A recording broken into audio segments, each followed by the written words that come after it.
ये क्या नाम है आपका? मनोज कुमार। आपकी यहाँ पर दुकान थी? जी। कैसे आग लगी, कुछ पता चल पा रहा है? शॉर्ट सर्किट से आग लगी थी। तो कितनी दुकानें यहाँ पर जलकर खा गई? यहाँ करीबन 10 से 12 दुकान है। कितने बजे की बात है ये लगभग? 11:30 बजे की। आपकी किस चीज़ की दुकान है? मिठाई की। एक ही दुकान है आपकी? 2 दुकान है। 2 दुकान है जी। कितना नुकसान अभी तक लग रहा है, क्या क्या है इसमें? कोई अनुमान नहीं लगा सकते। कुछ बच पाया है नहीं? कुछ नहीं है, फायर ब्रिगेड वगैरह सब खत्म हो गया। अखिल, कैसे ये घटना हुई, पूरी डिटेल में जानकारी? सर, जैसा कि यहाँ पे बताया जा रहा है कि शॉर्ट सर्किट की वजह से जो है यहाँ पे आग लगी है।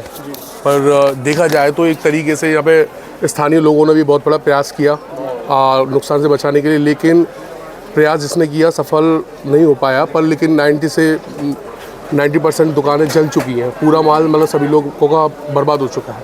दूसरी बात, मैं एक बात ये और करना चाहूँगा कि प्रशासन की जो कुछ भी हो 1-2 घंटे लेट आई है, पर लेकिन एक बात मैं ये बात कहना चाहूँगा कि सोनई और मार्ट जैसे क्षेत्रों में फायर ब्रिगेड की गाड़ियाँ होती है, लेकिन हमारे राया में ये बड़ा दुर्भाग्य है कि हमारे राया में फायर ब्रिगेड की एक गाड़ी नहीं है, जिससे कि क्या कहते हैं स्थानीय लोगों, जबकि हम लोगों को ज्ञात हुआ है और ये वाली बात, इस घटना के हम पहले भी शिकार हो चुके हैं, जहाँ हमने कम से कम नहीं है 16 से 20 लोगों को उस अग्निकांड में झोंक दिया। आप परिचित होंगे, मैं दीपावली के अग्निकांड की बात कर रहा हूँ, वहाँ पे भी इसी तरह की समस्या थी।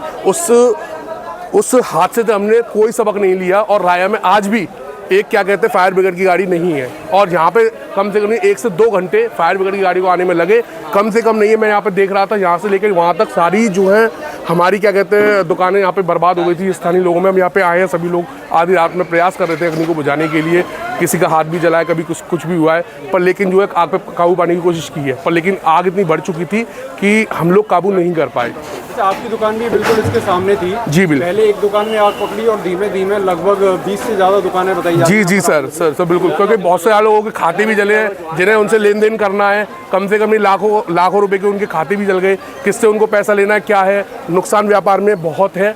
और ये लोग जो काठ गोदाम के कुछ गरीब लोग हैं जो रोज कुआं खोदते, रोज पानी पीते, उनके लिए क्या, वो पूरी तरीके से बर्बाद हो चुके हैं। आपका कहना है ये जो दुकानदार हैं, एक छोटे स्तर के दुकानदार हैं, बहुत ही छोटे और निर्धन परिवार के दुकानदार। आप सोचिए, खुद ही काठ गोदाम लगा करके फुटपाथ पे क्या कहते हैं ये वो लगाते हैं, दुकानों को लगाते हैं, उनकी दुकानें तक जल गई, उनका सौदा जितना भी हुआ करता था सामान वो रोज खरीदते तो रोज बेचते थे। आज पूरी मंडी का आप देख लो। पर लेकिन ये वाली बात ये है कि जाने से बची हैं, पर लेकिन हमें ये सोचना चाहिए कि हमारे साथ पहले भी एक हादसा हो चुका है, इस हादसे को भी फिर भी हमें क्या कहते हैं सबक लेना चाहिए था, पर लेकिन हमने नहीं लिया। दुकानदार के तौर पर प्रशासन से हादसा हो चुका है, मैं प्रशासन क्या मांग रखना चाहूँगी? सर, मैं मांग ये रहूँगा शासन प्रशासन से, जो भी मतलब हुआ है उसकी थोड़ा सा उस प्रशासन संन्यास मिले, आगे हादसे ना हो और मुआवजे की बात हो।